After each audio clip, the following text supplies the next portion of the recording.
안녕하세요. 송도 국어학원 독한 아이들 국어입니다. 고3 학생들과 수업을 하던 중 한 학생이 질문을 던집니다.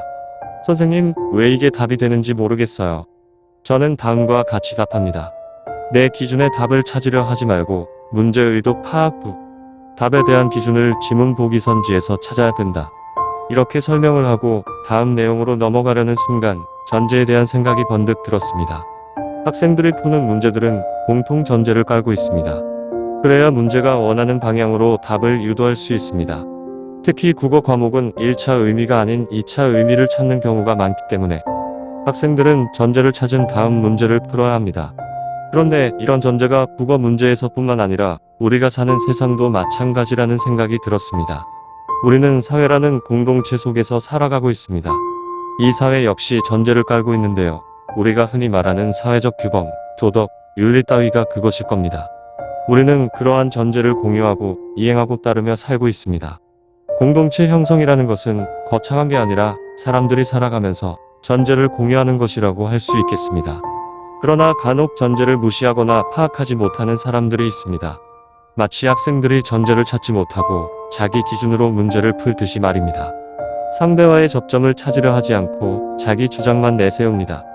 공유하는 전제는 없고 목에 핏대를 세우며 소리만 높입니다.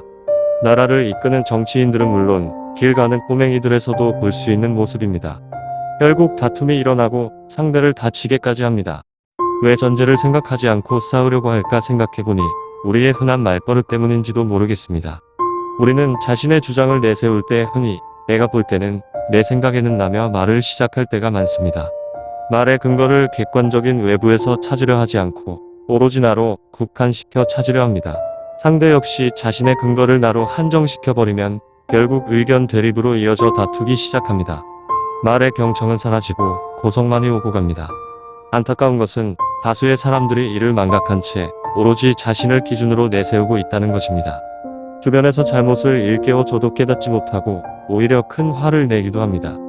국어라는 과목은 단순히 글을 읽고 내용을 파악하고 문제를 푸는 영역이 아님을 새삼 깨닫습니다. 지문에서 이야기하는 말의 근거가 어디에 있는지, 그렇게 말하는 의도는 무엇인지를 살펴보는 것, 아울러 나의 말하기와 글쓰기에도 전제를 바탕으로 논리적으로 적용해 보는 것이 국어라는 것을 말입니다. 즉, 타인과 전제를 공유하고 대화, 타협, 소통하는 방법을 배우고 실천하는 것이 국어 공부의 처음이자 끝이 아닐까 합니다. 2023년 9월 24일 일요일 오후에 고3 학생들과 수업을 하다 문득 깨달은 바를 두서없이 적어봅니다. 읽어주셔서 감사합니다.